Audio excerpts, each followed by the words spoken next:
So now SQL, as I said before, is a language. SQL is now, as I said before, is a language. उस language के अंदर variables भी होते हैं, उस language के अंदर जो वेरिएबल्स हैं उनकी डेटा टाइप्स भी होती हैं। उस लैंग्वेज को जिस तरह आप C++ आपने सीखा, तो C++ के अंदर आपने a प्लस बी किस तरह लिखना है, ठीक है, जो भी आपने स्टेटमेंट है उस स्टेटमेंट को लिखने का कोई तरीकाकार है, इसी तरह इस लैंग्वेज का भी अपना तरीकाकार है, ठीक है। बट बैकएंड के ऊपर ये डेटा के साथ खेल रहा है, it is playing with the data. अब क्या क्या आपने, टेबल किस तरह बनेगा, टेबल क्या होगा, टेबल के अंदर कॉलम कौन कौन से, एट्रीब्यूट्स कौन कौन से होंगे, एट्रीब्यूट्स की कंस्ट्रेंट्स किस तरह लगेगी, वो सारी जो है वो चीजें हम कोशिश करते हैं कि आज थोड़ी सी देख लें। सबसे पहले हम देखते हैं कि जी हमारे पास डाटा टाइप्स कौन कौन सी अवेलेबल है। हमारे पास सबसे बेसिक न्यूमेरिक डाटा टाइप है, और न्यूमेरिक के अंदर इंटीजर डाटा टाइप है, ठीक है। हमारे पास इंटीजर भी है, फ्लोट भी है, हमारे पास डबल भी है, ठीक है। These are all numeric data types, ठीक है। इंटीजर बाय डिफॉल्ट मेरा ख्याल है 4 बाइट का है, ठीक है। तो 4 बिलियन तक वैल्यूज, प्लस माइनस 2 बिलियन तक वैल्यूज इसके पास अवेलेबल है। बट आप चाहें तो इसकी रेंज को कम या ज्यादा भी कर सकते हैं। तो इसके आपके पास सबसेट्स भी अवेलेबल हैं। For example you have tiny int, tiny int 1 byte का होता है। So you can have values from -128 to +127। अगर आपने अपनी वैल्यूज को लिमिट करना है कि जी मैं सिर्फ इस रेंज के अंदर रहना चाहता हूं, तो आप 1 बाइट की वैल्यू रख सकते हैं, या अगर आप उसको अनसाइंड करना चाहें, अनसाइंड भी हो जाएगा। इन सबकी साइंड और अनसाइंड वर्जन अवेलेबल है। तो अगर आप अनसाइंड टाइनी इंट रखेंगे तो 0 से 255 तक आपके पास वैल्यूज आ जाएंगी। फिर आपके पास स्मॉल इंट है, जी ऊंचा बोलो। शॉर्ट, शॉर्ट की जगह स्मॉल यूज होता है। स्मॉल जो है वो 2 बाइट का है, ठीक है। फिर आपके पास इंट है, सिंपल इंट है जो कि 4 बाइट का होगा। इसी तरह आपके पास अनसाइंड इंट भी हो सकता है। फिर आपके पास लॉन्ग है जो कि मेरा ख्याल है 8 बाइट का है, ठीक है। सो आपके पास इंटीजर की ये वैल्यूज अवेलेबल है। लेकिन आप फिर भी चाहते हैं कि मैं अपनी जो वैल्यू है, लेट से मैंने उसको इंटीजर तो रखना है, लेकिन मुझे सिर्फ 4 डिजिट का इंटीजर चाहिए, मुझे 4 डिजिट से बड़ा इंटीजर नहीं चाहिए। I want a value from, let's say unsigned value चाहिए, तो 0 से लेकर 999 तक वैल्यू चाहिए, 1000 नहीं होना चाहिए उसके अंदर, या 9999 तक होना चाहिए, 10,000 नहीं, 10,000 अबव नहीं होना चाहिए उसके अंदर। तो आप लिमिट कर सकते हैं, आप कह सकते हैं कि जो मेरा इंटीजर है उसको 4 डिजिट से बड़ा नहीं होना चाहिए, मैक्सिमम वैल्यू उसकी 4 डिजिट होनी चाहिए। फिर हमारे पास आता है फ्लोटिंग पॉइंट और डबल। ये हमारी डेसिमल वैल्यूज के लिए यूज होता है, ये हमारी डेसिमल वैल्यूज के लिए यूज होता है, floating point and double.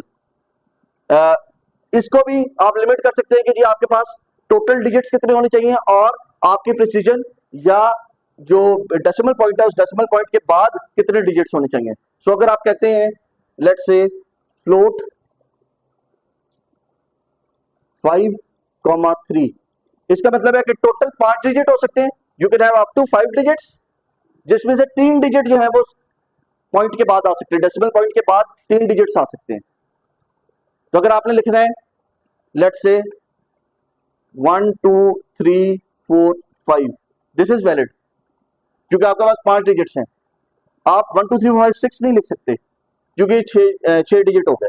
Similarly आप 1.2345 नहीं लिख सकते क्योंकि डेसिमल के बाद 4 डिजिट हो गए। आपको डेसिमल के बाद मैक्सिमम 3 डिजिट्स अलाउड है, तो you can have 1.12.345। Similarly you can have 123.45। ये आपके पास वैलिड वैल्यूज है।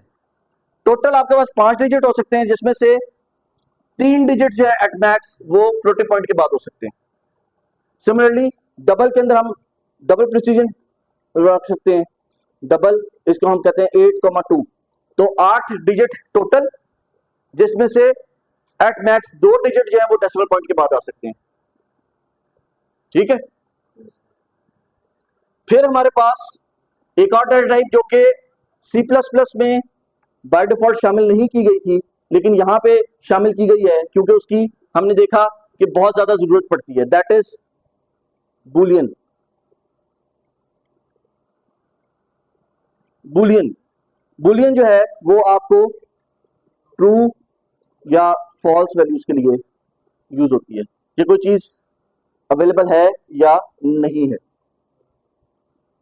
ठीक है, उसके बाद फिर एक और डाटा टाइप जो हमने देखा, जैसे हम डाटा की बात करते हैं, हमने जब C++ की या जावा की या किसी और लैंग्वेज की बात कर रहे थे तो उस वक्त हमारे पास कुछ हमने जनरल वो की थी और उसके बाद हमने कहा था बाकी हम खुद बना लेंगे, बाकी डेटा टाइप्स हम खुद बना लेंगे। लेकिन जब हमने डेटाबेसेस के साथ खेलना शुरू किया, डाटा के साथ खेलना शुरू किया, डाटा की स्टोरेज शुरू की, तो हमें पता चला कुछ और डेटा टाइप्स हैं जो कि हमें बार बार चाहिए होती हैं, तो उसकी भी एक स्टैंडर्ड इंप्लीमेंटेशन अवेलेबल है। For example we have standard implementation for date, और इसके ऊपर क्योंकि ये एक डेटा टाइप है तो आप इसके ऊपर ऑपरेशंस भी परफॉर्म कर सकते हैं। आप इसके ऊपर दो डेट्स के दरमियान में कितने दिनों का फर्क है, या एक डेट के अंदर कोई नंबर ऑफ लेट्स से 5 दिन ऐड करें तो क्या डेट होगी, ये डेट किस डे ऑफ द वीक पे आ रही है। ठीक है, इस डेट के अंदर 6 घंटे ऐड कर दें तो क्या होगा। ठीक है, ये सारी आपके पास फंक्शनलिटी अवेलेबल है। फिर आपके पास टाइम की फंक्शनलिटी अवेलेबल है। ठीक है, डेट टाइम की कॉम्बिनेशन भी अवेलेबल है कि डेट और टाइम को कंबाइन कर लें आप। ठीक है, अच्छा एक और डेटा टाइप जो मैं भूल गया, दैट इज माई, ये जो न्यूमेरिक थी, एक स्ट्रिंग डेटा टाइप भी थी। अब मेरे पास स्ट्रिंग जो है वो दो तरह की हो सकती है। स्ट्रिंग जो है वो एक हो सकती है जिस तरह लेट्स से मैंने कहा जी फोन नंबर है या CNIC है। ठीक है, उसकी लेंथ फिक्स्ड है। Everybody that has to provide let's say passport number, हर एक का पासपोर्ट नंबर वो 12 कैरेक्टर्स एंड डिजिट्स का ही होगा। ठीक है, 12 कैरेक्टर्स एंड डिजिट्स का ही होगा, उससे ना कम हो सकता है ना उससे ज्यादा हो सकता है। लेकिन एक और डेटा टाइप है जिसके अंदर हमने वेरिएबल लेंथ ऑफ कैरेक्टर्स दे सकते हैं। फॉर एग्जांपल हमारा नाम है, किसी का नाम अली है, किसी का नाम सलमान है। ठीक है, एड्रेस है तो किसी का address house number 1 street 5 Lahore, किसी का ये होगा, और किसी का होगा जी जिसमें जिला भी होगा, जिसमें तहसील भी होगी। ठीक है, सो हमारे पास दोनों तरह की जो स्ट्रिंग्स अवेलेबल हैं, एक हमारे पास फिक्स लेंथ स्ट्रिंग है और एक हमारे पास वेरिएबल लेंथ स्ट्रिंग है। फिक्स लेंथ स्ट्रिंग जो है उसके लिए आप कहते हैं जी कैर और आगे साइज, लेट्स से मैंने कैर 5 दे दिया तो 5 कैरेक्टर मुझे पूरे करने पड़ेंगे। ना मैं 5 से ज्यादा कर सकता हूं ना 5 से कम कर सकता हूं। अगर मुझे 5 से कम करने तो स्पेसर डाल के पूरे करने पड़ेंगे। लेकिन it cannot be less than 5, the data cannot be less than 5, the data cannot be more than 5, the data has to be exactly 5 characters or digits। ठीक है, दूसरा मेरे पास वेरिएबल लेंथ है। वेरिएबल लेंथ के अंदर मेरे पास varchar। ठीक है, varchar और आगे मैं साइज दे दूं let's say 20, so it could be any string up to length 20, maximum size is 20, but it could be 1 byte string, 1 character string, it could be 10 character string, it could be 18 character string, it could be 20 character string, so any string up to size 20 is allowed। फिर मेरे पास एक और data type है that is binary. Let's say मैंने कोई तस्वीर store करनी है, कोई MP3 फाइल स्टोर करनी है, कोई वीडियो स्टोर करनी है। ठीक है, कोई PDF फाइल स्टोर करनी है, कोई वर्ड का डॉक्यूमेंट स्टोर करना है। These are all binary files। कोई एक्जीक्यूटेबल फाइल जो है वो स्टोर करनी है। These are all binary files। So binary files के लिए मेरे पास जो डेटा टाइप अवेलेबल है that is called blob. Blob stands for binary large objects. Blob stands for binary large objects. और अगेन ब्लॉब के अंदर भी आप बता सकते हैं कि जो आपका डेटा है वो 256 बाइट्स तक का होगा, 32 KB का होगा, 65 KB का होगा, 2 GB का होगा, 4 GB का होगा, या 10 टेराबाइट का होगा। तो आपके पास टाइनी ब्लॉब है, टाइनी ब्लॉब, आपके पास स्मॉल ब्लॉब है, फिर आपके पास ब्लॉब है, फिर आपके पास लॉन्ग या लार्ज ब्लॉब है या लॉन्ग ब्लॉब है मेरा ख्याल है। ठीक है, again tiny blob up to 256 bytes of data, binary data. Small blob 65 KB of data, blob up to 4 GB of data. जरूरी नहीं कि आप 4 GB पूरा प्रोवाइड करना लाजमी है, हो सकता है आपकी कोई 2 MB की फाइल हो सकता है आपकी कोई 100 KB की फाइल हो, ठीक है, वो ब्लॉक के अंदर आ जाएगी। लार्ज ब्लॉक जो है वो आपकी फिर टेराबाइट्स की बात करता है। ठीक है, ये आपके पास कुछ बेसिक डेटा टाइप्स अवेलेबल हैं जो कि आपको रोजमर्रा सिस्टम में यूज करनी पड़ती है। फॉर एग्जांपल आपने एक प्रोडक्ट हम जिस वक्त बात कर रहे थे अपनी स्टोर की, सुपर स्टोर की सिस्टम की बात कर रहे थे, तो आपने जो प्रोडक्ट है उस प्रोडक्ट की तस्वीर रखनी है साथ में। ठीक है, तो आप डेटाबेस के अंदर उस तस्वीर साथ में स्टोर कर सकते हैं। ठीक है, वो तस्वीर जो है लेट्स से ब्लॉक के ऑब्जेक्ट के अंदर आ जाएगी, प्रोडक्ट की तस्वीर या प्रोडक्ट की मल्टीपल तस्वीरें, ठीक है, वो यहाँ पे आ जाएगी। जी, यहां तक कोई सवाल? कोई सवाल नहीं है? मुझसे किसी ने यह भी नहीं पूछा कि ये जो आपने डेट और टाइम के वेरिएबल्स बनाए हैं, इन डेट और टाइम के वेरिएबल्स को या डेटा टाइप्स आपने बनाई हैं, इनकी जो है वो फॉर्मेट क्या होगा? है रिलेशन फॉर्मेट होगा। रिलेशन, अच्छा इंटरनेशनल फॉर्मेट, मैं क्या रिलेशनल फॉर्मेट कौन सा होता है? इंटरनेशनल, आपकी चॉइस है, आप इसे जिस फॉर्मेट में चाहें डिस्प्ले करवा लें।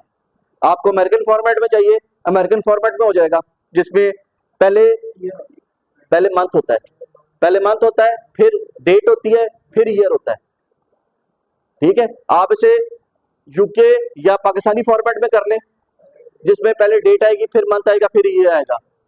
आपको सेपरेटर स्लैश चाहिए या डैश चाहिए या कोलन चाहिए या कोई और चाहिए या स्पेस चाहिए, आप वो करवा सकते हैं। आप इसे चाहते हैं कि जी पहले ईयर आए, फिर मंथ आए, फिर डेट आए, आप उस फॉर्मेट में कर लेते हैं।